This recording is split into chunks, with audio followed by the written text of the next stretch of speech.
Hi everyone, it's Miss Champagne. Okay guys, I just want to say I'm sorry for not posting more videos recently, but I've just been super busy with English teaching and babysitting.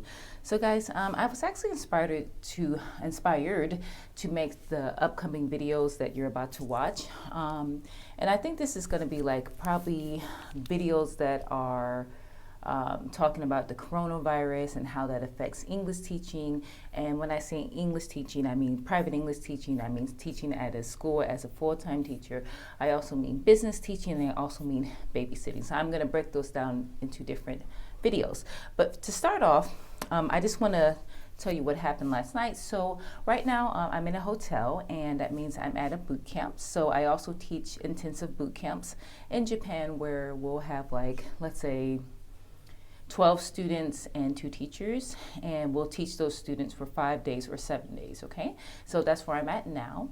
That is I would say my second job. My first job is teaching private English lessons one-on-one. That's my specialty, that's what I do, but I also like this type of intensive boot camp work. And my third job would be being a babysitter, which I've been doing more of in the last, let's say last 4 months. So my friend who actually recommended this job for me, we talked last night, and he said, wow, I'm so glad you got that, that boot camp, because a lot of other jobs are getting canceled. And I was like, what other jobs? And he was like, from other companies. I'm like, no, what companies are you talking about? Like, I honestly didn't know what he was talking about.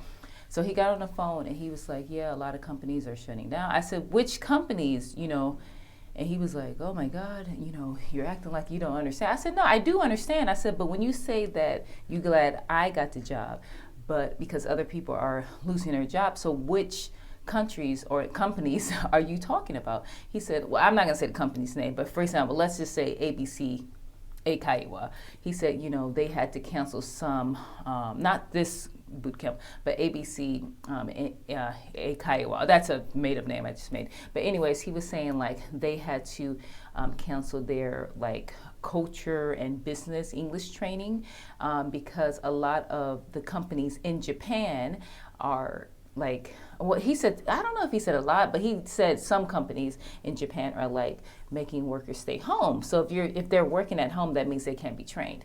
So I was just like, wow. I said, I didn't know that, because normally I just work by myself. So I just teach my students one-on-one directly, and I do this boot camp where it's just me and another teacher. So I'm not really around a bunch of teachers to get that type of information. But it's, I'm glad that my friend told me that. So what does this mean for you and your career in Japan? Well, I would say, number one, Japan is a very stable country. However, it is being affected by the coronavirus. And if you are a teacher, let's say you're a real teacher, and I'm not discounting anybody else from being a teacher, but when I say real teacher, I mean like you're full-time, you're working at a kindergarten and elementary school, junior high school, you're there, and you're there from 9 to 5, you deal with parents, like teaching. So if you are one of those type of teachers, I would say that your job is stable for now, because you have a contract, and if the school has to shut down, I'm sure they would pay you like leave, ninkyu. They would probably pay you leave. And even if they didn't, a school is not just going to totally shut down. It was shut down maybe a week to a month at the most, but eventually my point is that you have a job to go back to.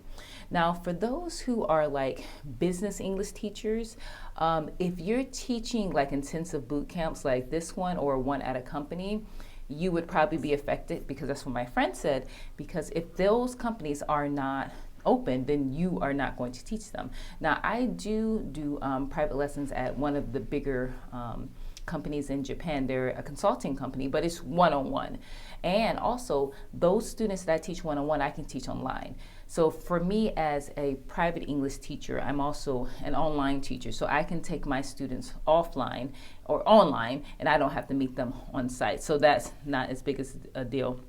Now, if you are babysitter, I would say this is one of the best times for you to really optimize getting money, because if schools are closed and yochens are closed, which are Yochin is a kindergarten, or it's the Hokuin, which is the nursery school. If those are closed, mothers are going to most likely still go to work, and they're going to need you to babysit their kids. So I'm going to make some follow-up videos, guys. Please ask me any questions. What do you want to know about teaching in Japan? What do you want to know about the coronavirus and how it's affecting Japan? Please leave your comment below, and I'll talk to you in the next video. Bye.